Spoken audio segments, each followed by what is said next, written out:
in the midst of a huge transformation where our peers, communities, and workplaces are all really melding into one. Welcome to Reimagining Company Culture. My name is Christina Giuliano, she, her, and hers, and I'm the Senior Partnerships Manager here at AllVoices. Today, I'm excited to welcome our next guest onto the interview series, Matt Dubin. He is the founder and principal at Dubin Consulting Group. Matt, thank you so much for being here. If you want to share a little bit about yourself for our listeners, including your pronouns, and when you were younger, do you remember how exactly you answered the question, what do you want to be when you grow up? Of course. So great to be here, Christina. Thanks for having me. So I'm Matt Dubin. As you mentioned, my pronouns are he, him, his. I was born and raised in Los Angeles, and I am an organizational psychologist. And as you mentioned, I founded a consulting practice called Dubin Consulting Group. And as a psychologist, I am very focused on how do we, as you mentioned, when you just with the name of the podcast, how do we reimagine company culture? Work has changed so much in the last 2 years, especially, but even before that, as the digital world has sort of overtook the way we get things done and what it means to be productive, what it means to be energized, and what it means to be in flow. And I mention the words in flow because all of my research as a psychologist is about how do we find this state of flow in our work, where we're so immersed in what we're doing, where time flies. And what we call it frictionless peak performance, where you're not thinking about anything besides the task at hand. And when we're in that state, it's almost blissful. And we want to pursue it again and again because it's so enjoyable in its own right. So how do we create cultures where people can be in flow in this world where there's constant distraction and information overload, and we're working, the lines between work and life have been blended. So as I mentioned, I was born and raised in LA, and then I went to undergrad at Michigan, grad school at Claremont. I have a 2-year-old daughter. I've got 2 dogs. And yeah, so I work a lot in the sports industry, by the way. So I work a lot with sports organizations, franchises, and other companies in that sports ecosystem around company culture and leadership. I love that. And when you were younger, what did you want to be? Oh, yes. That is a great question. So I think I wanted to be an astronaut for sure when I was really little. And I thought like it was not going to be easy. Like, what's the big deal? Like you just go up and then you just float. And so that's all it takes. And then I think I transitioned into wanting to be an NBA basketball player. I was a diehard Lakers fan. There you go. And both of those things didn't happen, unsurprisingly. But here I am. So psychology is a little different than being an astronaut or a basketball player, but I did find my way into the sports industry somehow. Very nice. I love it. I always think it's an interesting question of kind of like foundation of where we are today. And then also when you were talking about those moments of flow, I can definitely think of just in my experience, the proudest moments or, the best jobs I've ever had have had a lot of moments of flow or frictionless peak performance. Organizations and leaders really set myself and others up for success. And for this show, we talk a lot about how organizations, to your point too, have really been thinking about changing their company culture, really making it impactful. From your perspective, working with organizations, what are qualitative and quantitative ways you can think about measuring company culture? Yeah, so I'll start with the quantitative piece. And when I go about measuring culture, I'm looking at certain factors that the research has shown have been extremely important as far as whether you have a healthy culture or a toxic culture. And those include things like psychological safety. Do you have an inclusive environment? Is it an environment where people can grow and develop? Is it an environment where people are empowered and can use their strengths? Is it an environment where people can access flow? And is it an environment where people believe in leadership and they feel a sense of pride and satisfaction to be a part of your organization? So that's the quantitative piece that we measured to figure out whether your culture is healthy or not. And then the qualitative piece is really asking about the how that you're getting to these factors. Like, what is it about? How would you describe the culture? What are the paths for growth? Do you feel safe here? So we ask open-ended questions to really get the actual stories people have around whether they're able to find these, whether they do feel safe or whether they do feel like they can grow and develop and actually understand for this a particular company we're measuring what they're actually doing to help people experience these factors or not. So you can measure, like, for example, let's say you have two really healthy cultures. The way they're getting to that health is going to be very different.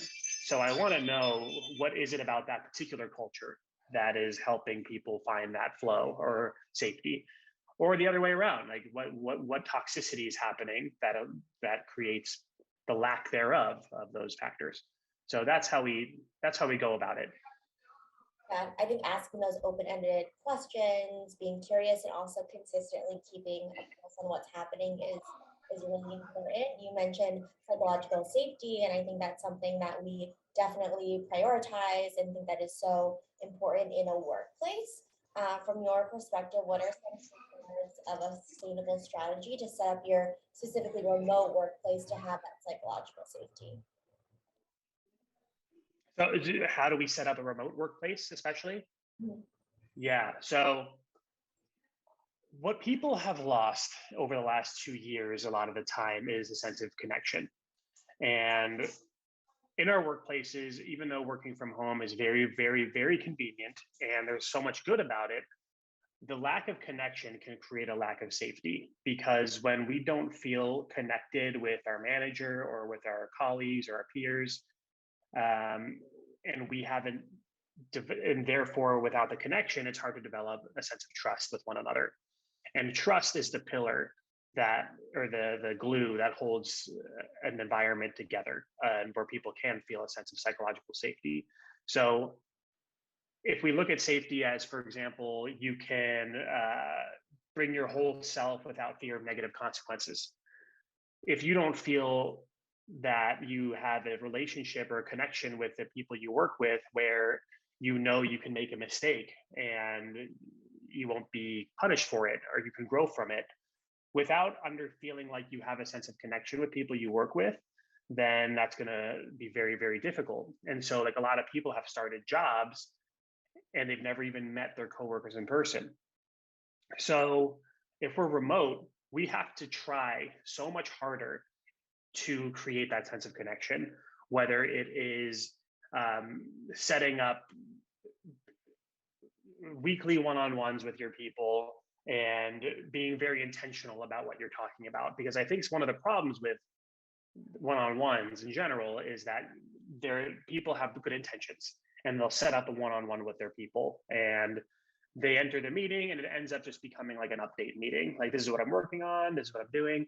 And so what I really recommend is that every month or so, you do something called a step back meeting, where you don't talk about projects, you don't talk about tasks or urgent deadlines. You only talk about how the person is doing holistically as a full person, and whether they have the resources and support they need to be developing at this company, or how things are going outside of work.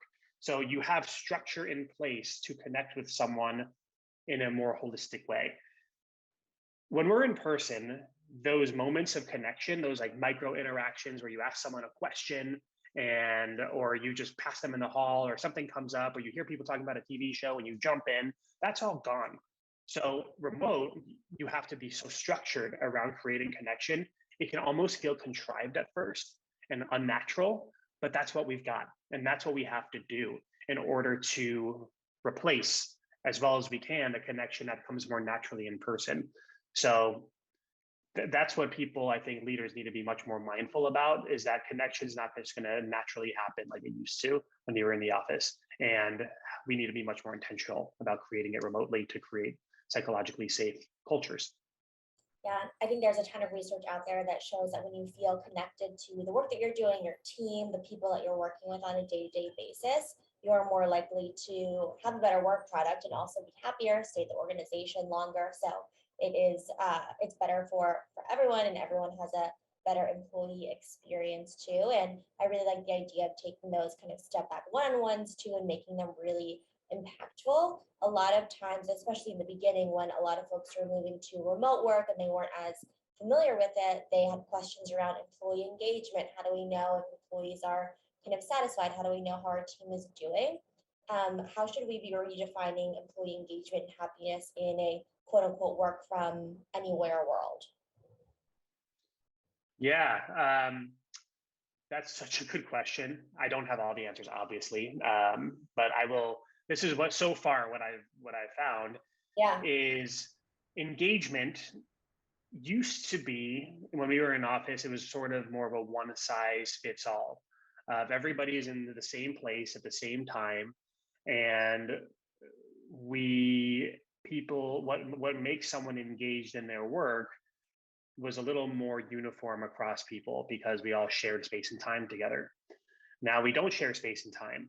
We're all in different spaces. And then time, when I say we don't share time, we're not necessarily all working at the same time. And so we have to be much more customized about what creates engagement for specific people and understand their world and their preferences. That maybe somebody does their best work early in the morning, or some people do their best work in the evening, and creating more of a results-based culture as opposed to everyone's in their seats and that's how I can tell whether they're working or not. So it's reimagining what productivity means, and it's reimagining what it means to really understand someone's preferences, how they like to work, when they like to work, where they like to work, and making sure that they have autonomy, but also space to interact with the people they need to work with and share space and time with certain people when they need to. And therefore, each person, what makes someone engaged is going to be very different for each person, as opposed to if we do these things, all our people will be engaged. So this creates more work for leaders, and sometimes leaders, it can be difficult because our leaders are already busy. But leaders do have to be a little more thoughtful around understanding what each person, how to get the most out of them, and not have a one size fits all mentality. Yeah, I think a lot of people are talking about kind of that personalization at scale, especially as companies continue to grow. And you have people who are working at the organization for a couple of years, people who are on day one, day 22, but everyone's at a different point of their career, a different point of their experience at the Yeah. organization. And really listening and making sure that you continue to listen to folks is also really important too. I know in preparation for our call today, I was reading about kind of your experience, and you mentioned you work with organizations and the sports industry too. And the kind of role of people first was coming up in terms of what people are looking for and coming to you to create this culture of. Can you kind of define what a people first culture really looks like and what it clearly kind of is not, if that's helpful too? Yeah, a people first culture is understanding that your people's experience at your company and their ability to be at their best, everything flows from there. The customer experience flows from there, the client experience flows from there, the bottom line flows from there. And I think there's been a shift in recent years, and a healthy shift, that but in the past it was more, we care about the bottom line, and we need, and then so that's the first thing we're thinking about, and then as an offshoot of that, we will think about our people. And now we flip it, where we think about our people first, and then if we take care of them, the rest becomes inevitable. We'll make more money, we will treat our customers better, or our clients. So, and that creates, but by thinking about the people first and thinking about what's their experience, what are they going through, caring about them, helping them find their own flow. By doing all that, companies are realizing everything we ever want out of our business, all of our dreams will come true if we take care of our people first. And it's intuitive for some leaders, and they naturally have always done that. But for others, there's been it's been more of a transition, and especially throughout the pandemic, when not everybody, but a lot of people are reevaluating what they want out of work, what their relationship is with work. And we're not necessarily going to hold on to people because of the brand, our company's brand name, or a salary even necessarily. So what it takes to keep our best people and to keep them engaged and energized is different. And we need to be much more thoughtful about putting them first if we want the rest of our business goals to come true. I love the line that you said about if we take care of our people, our dreams will come true, because it is really a flywheel effect, because your people are the ones who are working with customers, working with partners, working with really everyone in your company's ecosystem as well, and making sure you're understanding their needs and having those conversations is really important to not only a nice to have, but a need to have as well, especially as people are, as you said, reevaluating what they're doing for 40 plus hours a week, and thinking about organizations who are offering kind of more, examples of benefits and like manager training and all of the good stuff. In terms of over the last few years, are there any other trends you've seen in the way people have reached out to you and want to partner as well? Yeah, you mentioned one of them is that when you said it goes from a nice to have to a need to have, I've really noticed that. So I started my business 6 years ago, and it was more of a nice to have at that point. And the companies I worked with were more naturally very interested in this type of stuff, and they wanted to do it because they knew it was the right thing to do, but they didn't necessarily feel like it was a need, like they needed this. Where now I'm being I'm working more with companies that don't necessarily naturally gravitate towards this because they feel like they have to do it. They're at a loss because they don't know how to hold on to their best people, and they just feel like we've sort of entered this crisis period of what it means to keep our best people and hire great people. And so I've had to do more like scale back a little bit, scale back the way I talk about this to a not necessarily I'm not necessarily talking to people anymore that naturally have an interest in this like I used to. Like those are the people that used to reach out more, the people that were naturally interested in it. And now it's more like a much more of a business conversation around people as opposed to a people conversation because it's the right thing. So helping leaders understand like this is why your business will improve if we take care of our people. So that's a big shift that I've noticed in the last year or so. And another one that has obviously become a huge shift is the remote or hybrid. What are the answers? How do we do this? And it's an interesting time to be in this field because we're kind of making the rules for the first time of what does a ideal hybrid situation look like. And it's not that hybrid was just invented in the last 2 years, but it hasn't been scaled. Like the majority of companies are now going to go hybrid. So the fact that that's now sort of the normal operating procedure is very new. So now all companies I'm talking to are really thinking through not just from a policy perspective of like, what's our hybrid policy? How many days a week are we in the office? How many days a week are we home? Which teams are in the office when, et cetera, et cetera. It's much more the work I'm doing is like, how do we actually create the cultures, scale a culture we want where we're not even in the same place at the same time? So how do we energize and inspire people that aren't necessarily in the office? How do we be very thoughtful around our hybrid policies where it's not just a logistical question, but it's very much a human question or an engagement question? When are people at their best? How can we give people autonomy over what situation they want to have while also making sure that we're doing what's best for our teams and making sure certain people overlap? So the intentionality and thoughtfulness it takes to do hybrid right is a lot of work I do now, which obviously I wasn't doing that much of a few years ago. No, absolutely. I think hybrid Yeah. is much harder than kind of fully remote, or I think there's, a few companies that are back in the office full time as well, because you have to kind of think about that from a human perspective too, and not just operational logistics too, answering those open-ended questions, going back to kind of your earlier point as well of how people are feeling when they do their best work. And just like being open and flexible too as well. I think that's a new expectation that employees expect from their organization. We are also in March 2022.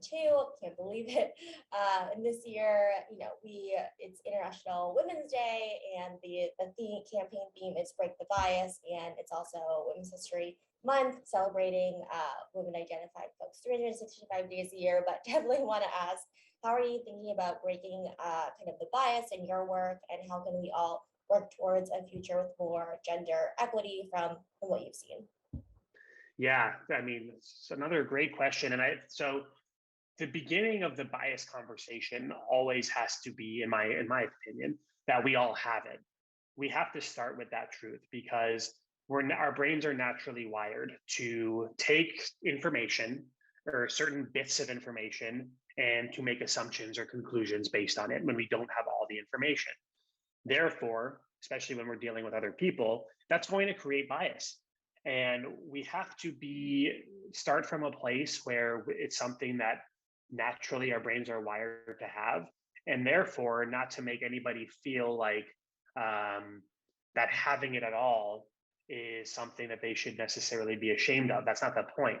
The point is to start with the fact that everybody has it at some level, and what can we all do collectively to mitigate bias and remove bias.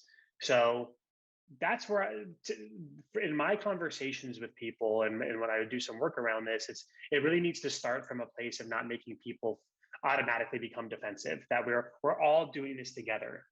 I'm doing this, even if I'm talking about ways to mitigate it, it's for myself too. It's for all of us. And when we start there and then really understand what biases are occurring in the workplace, what maybe is now occurring even more when we're remote, what type of people are getting promoted and what type of people are not, more likely than not, and the reasons that's happening. Bias starts to be mitigated when we are really when we become knowledgeable of all of the biases that are occurring. And then we can be more thoughtful around, okay, that I'm going to make it a conscious effort to not do these things because now I know them. Where a lot of people, I think in the past, they have no idea. Like bias is an automatic thing that's happening where we're not actively thinking I'm being biased right now, but it's just an automatic thing that some people it's intentional, but for others, they're not trying to. And by knowing what's creating bias, we can start to mitigate it because we have the knowledge. So that's a big thing. And again, I was sort of alluding to this, but that vulnerability piece, that none of us are perfect, and we all have to be open that we're going through this journey together. That the conversation needs to start there, so we can have open and honest and transparent conversations, and hopefully offer grace to each other. That we're all trying and to make this better together. So I think that's where the conversation needs to start in order to then mitigate bias. So yeah, it's definitely a journey that it's essential. It's been top of mind for me for years, and it's something that I'm trying to learn more about. And I know I've made strides, but I'm far from perfect, and we're all far from perfect. And especially when we're remote and we can't necessarily pick up on people's body language and nonverbal cues, like being so thoughtful around the way we treat other people and the way we're structuring organizations and making sure that we understand people's experiences and what it takes, and that we're promoting people in an equitable way. It's all becoming, we have to be so much more intentional about it, even more so than before when we're remote. Absolutely. Coming back to that theme of intentionality, being aware of it, acknowledging it. It's a journey as well. So having that growth mindset, always be open to learning is super important. Matt, is there anything that I didn't ask in our conversation that you want to share with folks who are listening, or maybe kind of underscoring 1 to 2 key takeaways you hope people bring with them? Yeah, well, we could talk. You and I, I'm sure, could both talk about this topic for hours. But your questions were amazing. There's one thing that I just want to leave listeners with, and it's that this concept I talked about in the beginning of flow, where we're so immersed in what we're doing. Even though I do mostly focus on flow in the context of work, I also want us to be thoughtful around flow in a more holistic lifestyle way, where because there was an article that Adam Grant article about languishing that came out a year ago around this feeling of meh, or that the days are kind of blending together. He calls it the middle child of mental health, in Yeah. between depression and flourishing. So if we're feeling that sense of meh, the research showed that finding flow and experiencing flow was the number one thing that helped people get out of that languishing state. So from that standpoint, when it comes to not just your work, but also the hobbies you pursue, the way you're spending time outside of work, the things that engage you, and they might be challenging, and you might need to exude some effort to find flow. And whether it's a physical activity, a workout, or if it's for you, it's something more like it's cooking, or maybe for you it's something more mental, like doing a puzzle. People have talked about Wordle being a flow experience lately. So Yes. being intentional about finding flow, not just at work, but in all aspects of your life, is I think is more powerful than ever. So that's the last thing I wanted to leave people with. I love that. I'm definitely one of those people who gets a sense of joy and moments of flow by doing the Wordle puzzle every day. And I send to my colleagues and work friends as well.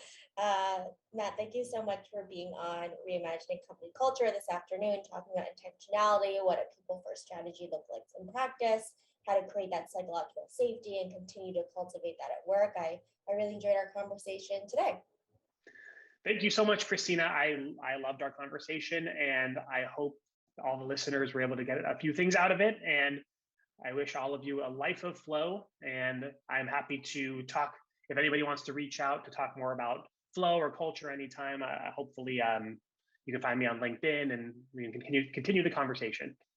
Yes, absolutely. Continuing the conversation, check the show notes for more about Matt and all of the links. And as a reminder for folks who are listening, at AllVoices, we really believe in employee feedback management as a requirement for the organization to succeed overall. Have a great rest of your afternoon, everyone.